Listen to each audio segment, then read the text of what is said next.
Hey everyone, my name is Penny Zanker, and it's time to reset. This podcast goes beyond just navigating change.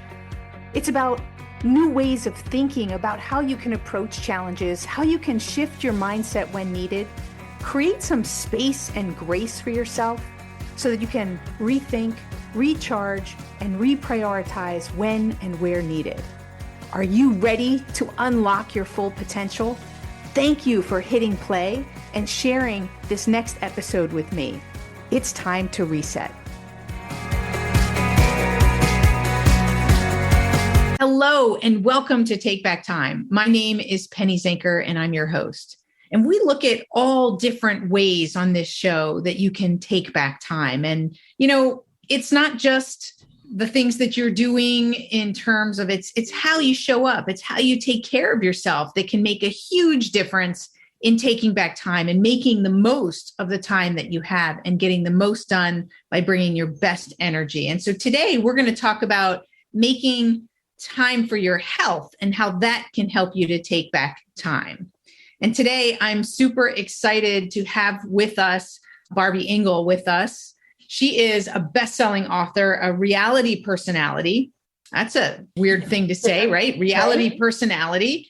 And she lives with multiple rare chronic diseases, which sounds challenging. I'm sure we're going to hear more about that. Reflex sympathetic dystrophy, so RSD, migralepsy, PLB2 variant breast cancer, valley fever. Oh my God, I don't even want to read any more of what Barby's got going on here. So we're just going to let her tell us about it. But basically, out of all of that, it sounds like she's turned that into a gift for others she is a chronic pain educator, a patient advocate, and a president of the International Pain Foundation. She's also a motivational speaker like myself, a best-selling author on pain topics.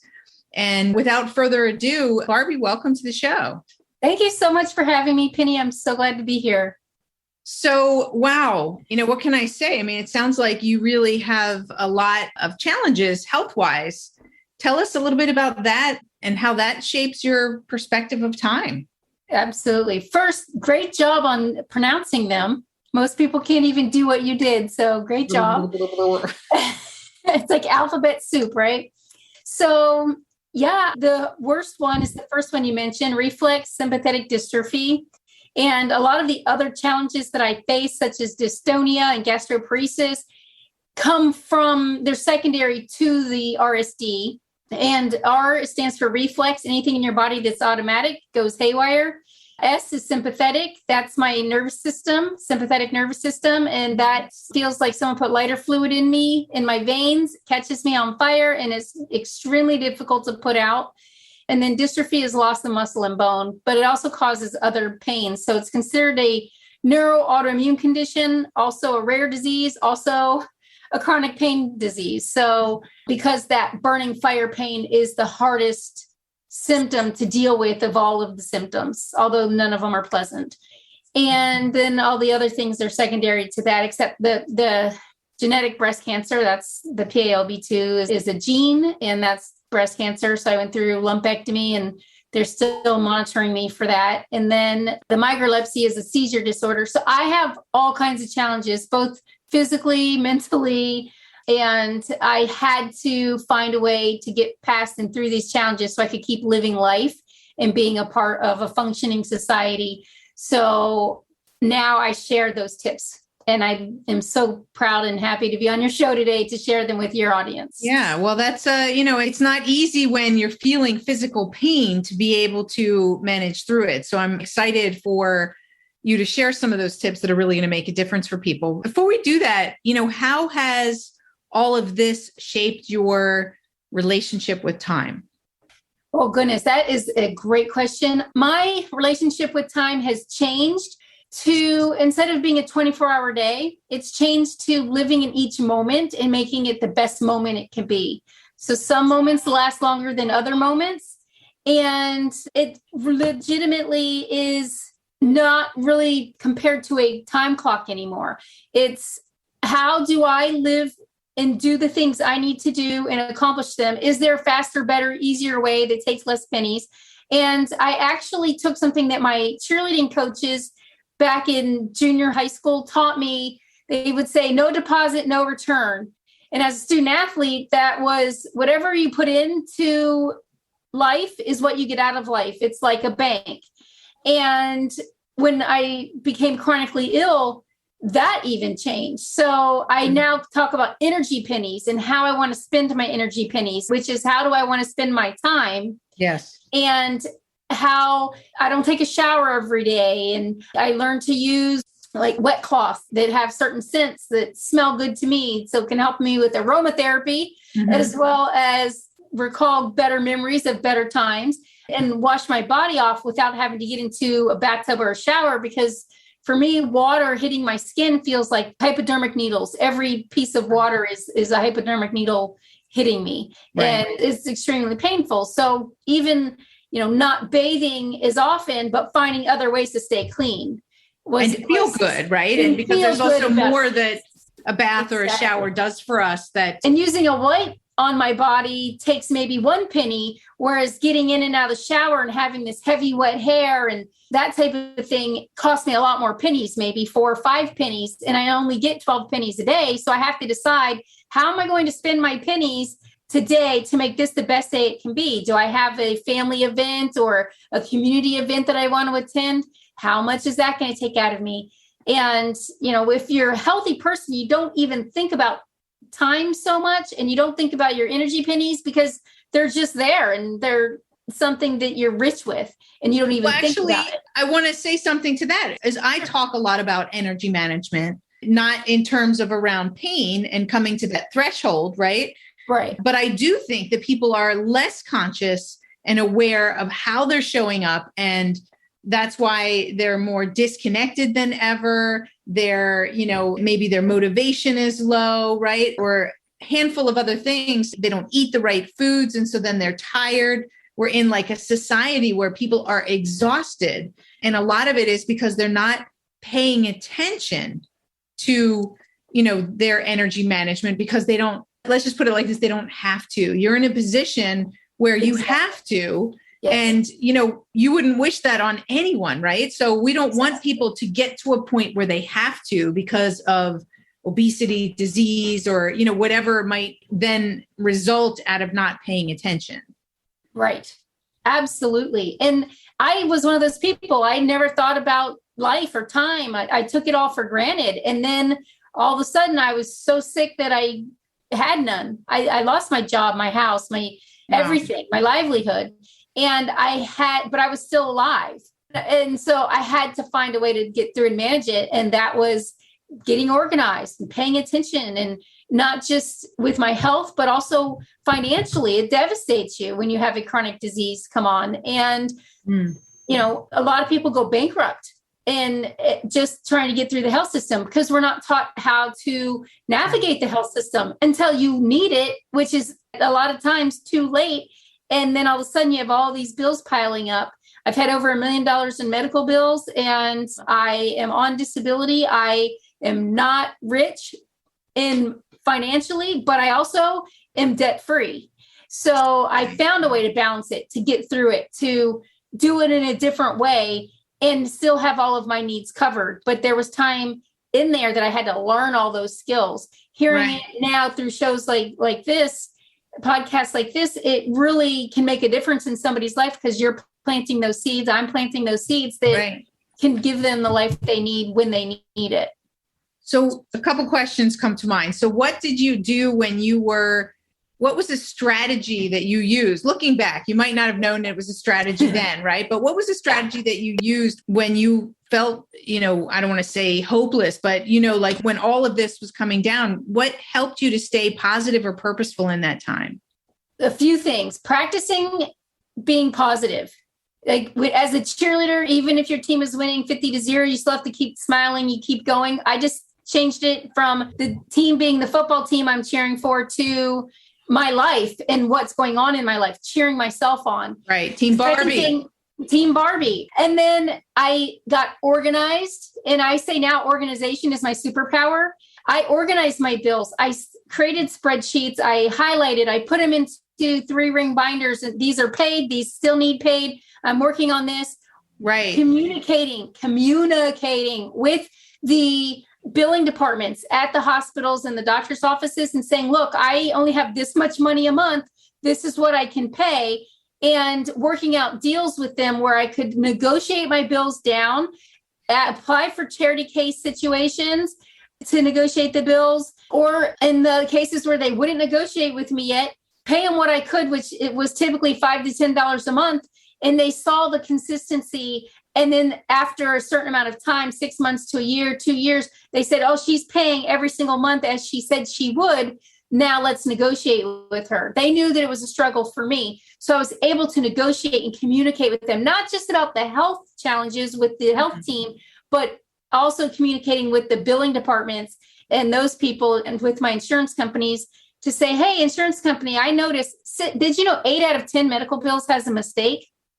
That's huge. That's according to JACO. So when I learned that, I went back and looked at my medical bills, and I found 8 out of 10 of my bills had a mistake on it. And my insurance company every insurance company pays a different amount towards the bill, depending on if your name is spelled correctly, if your date of birth, your subscriber information, all of that matters. And so if you're not getting them, paying attention to them, you're paying more than you should on your medical bills in the first place. And when you spot those errors, if you communicate and let the billing people know, just like if you find an error in your health records, you can save tens of thousands of dollars as a chronic patient if you just pay attention to your medical bills. And when the insurance negotiates a patient responsibility, that's the responsibility. And that can still even be negotiated. No is the beginning of a negotiation. No is the beginning of the negotiation, because nobody on this line, probably I didn't think that you could negotiate your medical bills. So I think just I learned the hard way. That you pushed, right? That my mom always taught me, you don't get if you don't ask, right? And so instead of just assuming, right, we make a lot of assumptions that limit us and hold us down that don't need to be there. I love that. So you negotiated, you found a way through, and you just kept persevering in that. I did. And keeping track of what I was doing was so important. I know people if you are listening and you have a chronic illness, you're like, that takes energy. But I chose to, and it takes a lot more energy up front than over time. If you just automatically do it as the bills come in, or as you can get to each bill as it comes to you, you can definitely save money, which you can use towards other treatments and things that you need for your future. So do you recommend a checklist or something like that, because structure really helps people to stay on target? Should you go through a checklist with each of your bills just to make sure? Yes. And what do you compare it against? So your doctor typically sends the bill to you before the insurance sends the explanation of benefits. Okay. Do not pay the doctor bill until you get your explanation of benefits from your insurance company. Number one, the doctor's office sends you the bill before they even know what the negotiated amount is going to be, hoping that you'll pay it, because once you pay it, they're not going to refund you. And so, again, it's something I learned the hard way. Wait till you get that EOB and compare the two. Make sure that your name, your date of birth, all the data information is correct. If it's a hospital situation, they are supposed to do bundled billing, is what it's called. And a lot of times the hospitals will not bundle bill, and the insurance pays less because it's not bundle billed. If they go back and say, okay, you stayed for 24 hours, all of these things should be part of it. The room fees, the blood draws, the labs, those types of things. Now, the doctor reading your x-ray is a separate bill from the hospital bill, but the list at the hospital should be bundled billed by day. Gotcha. So if you look for things like that, you can say, hey, I noticed that this isn't bundle billed. You need to rebill my insurance. Let the insurance company start the negotiation for you, but look for those types of things, because if literally any of that data, if they don't have the proper diagnostic code on that doctor bill, right, that's important, because the insurance company pays different amounts based on those diagnostic codes that the doctor lists. So if they list one diagnostic code and you have 3 diagnostic codes that should have been there, then you can say, hey, you need to add these other diagnostic codes so the insurance will cover these treatments, that type of thing. So literally look for the data points and check to make sure that they match on the doctor bill and the EOB. Huge. Wow. Huge. Wow. I never would have thought that. Like I said, nobody teaches us these things. I learned the hard way, and that's exactly why I share it, because I don't want anybody else to go into debt and to have a situation where they feel like they can't get the treatment that they need because they can't pay the bill, when there's a way to negotiate that and get the treatments that you need sooner.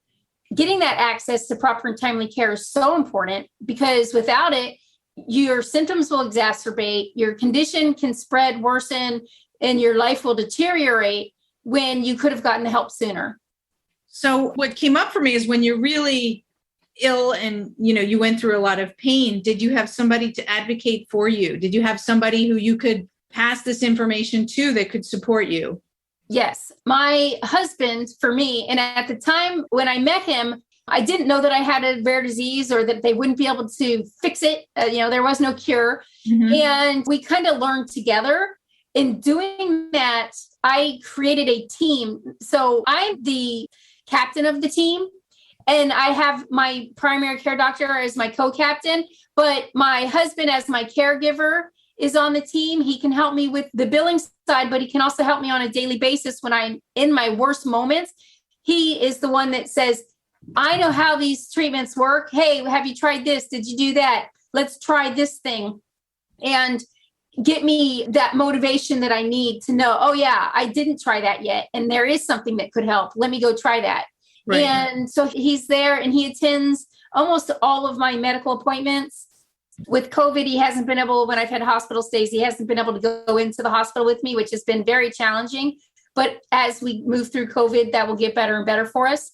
But also all of my medical providers have to check in with my primary care doctor. So if they want to try something new or a new option is coming down the pipeline, we all talk about it, but they communicate with each other so that I don't have any over treatment or under treatment or lose something that I need on the treatment side. Right. You need someone to keep the thread and make sure that it's, And so this is really powerful. So I want to, because we're limited on the amount of time that we have on the show. And of course, we want to hear at the end where people can go to get more information about you and these services that you provide to help people to advocate for themselves, to get organized and things like that. So, coming back to the pain aspect, I'd love to hear a strategy or two that you use to, like you talked about with the shower, right? And just finding alternative ways. Are there some other strategies that people can use? Like I've heard breathing, right? Certain types of breathing can help you through pain. Of course, I gave birth, so I do know that it helps when, there's a reason why they have you going, so give us some insight into something like that people can do when they find themselves in painful situations. Proper breathing, meditation can be very helpful.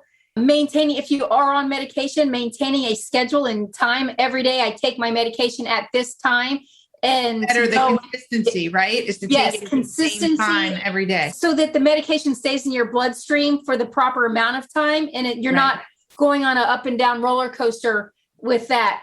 I switched to red cups and straws for a few different reasons. One, it's less dishes.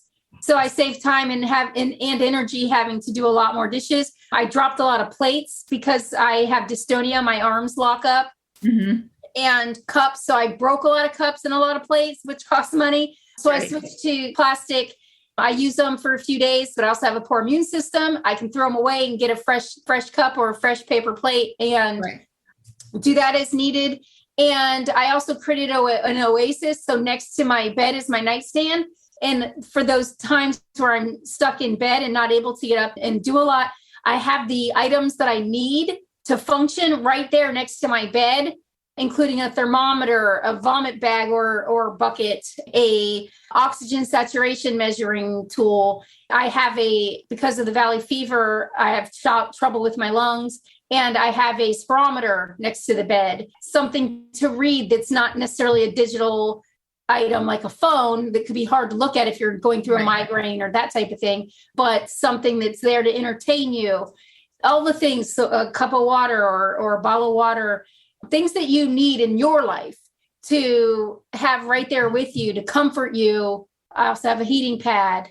Right. So it's all in the preparation, right? It's all in the preparation. So do your preparation when you're feeling good or having a better moment in time. Right. And when you're having a bad time, those things will be on your oasis that you can just grab, use, and have right there. And also remind yourself, I use a lot of sticky notes and keep track of things through Excel sheets. One thing that really helped me, especially in the beginning, not being properly diagnosed yet, was keeping a journal and keeping track of my pain levels at different times of the day, what activities I tried that day, what options that I tried for pain management, and seeing patterns emerge.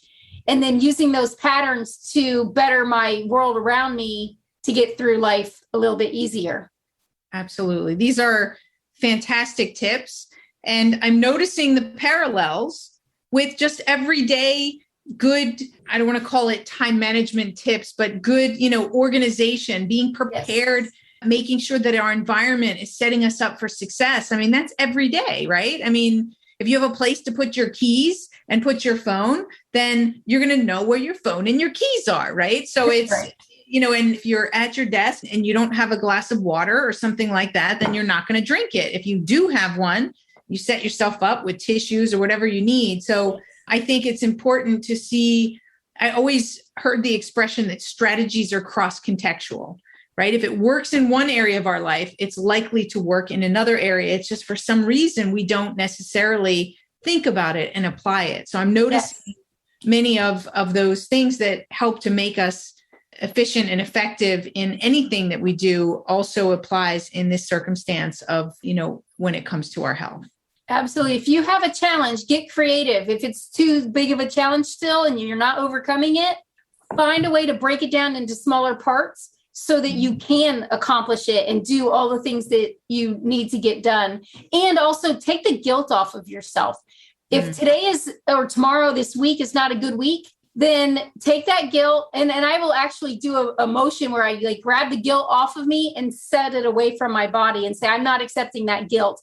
And know that sometimes if you have a chronic illness, it will take you longer to get through something. But even if you're totally healthy and you're just going through a challenging time at work or with your family, do the same thing. Take the guilt off of yourself. Some things just take longer than we want or expect, but that doesn't mean that they can't be accomplished no matter what the situation is. Right. Absolutely. I love that because I love the motion, right? Of how it's a brain hack of how you take it, you have it come out into your hand and see the shape and the color and then see it on its way, right? Blow it out into, or into take it, put it in, make it into a ball and throw the ball. Right. Throw it in the trash, right? Throw it into the fire. I love it. So tell us where people can find out more about you and the teachings that you're doing around this. So personally, you can find me at my name, barbyingle.com.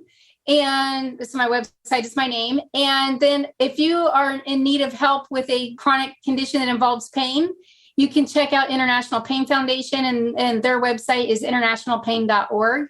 And they do education, awareness, social events, and access to care. So definitely can help a lot of people in a lot of different ways. Fantastic. Thank you so much for being here and sharing all that you've learned through your own challenging process. It's been my pleasure. Thank you so much, Penny. And for all of the listeners to Take Back Time podcast, I want you guys right now, really quick while you're here, go give her a 5-star rating. Tell her how awesome she is and how you are loving the podcast. And do that for her because she is providing this awesome resource for all of us. Oh, well, thank you. Well, you heard her. Go do it. Go now. So thank you, Barby, and thank you all for being here because, these are some valuable lessons that we get from each and every guest that is on our show. Everyone has their special gifts, their special lessons that they're sharing with us, and they're valuable. And you never know, you may not be experiencing pain or health issues right now, but you never know where this information can come into value. It could be an elderly parent that you end up taking care of that has some of these issues that could help. It could be a friend, a colleague, and hopefully not something that you need for yourself. But if you did, you'll remember this show, you'll remember Barby, and hopefully you'll go and check out some of the resources that she has available on her site and just put it in a journal somewhere or somewhere where you know you can find it when you need it. Thank you all. My name is Penny Zenker, and this is Take Back Time. I'll see you in the next episode. Hey, thank you for spending this time with me. It really means a lot. If you're feeling a little off, distracted, overwhelmed, stuck, or just out of sync, remember that's your signal to reset. And that's all it takes, just recognizing one reset moment at a time. So stay tuned for more tips, tools, tricks, stories, strategies, all here on Time to Reset. We'll see you in the next episode.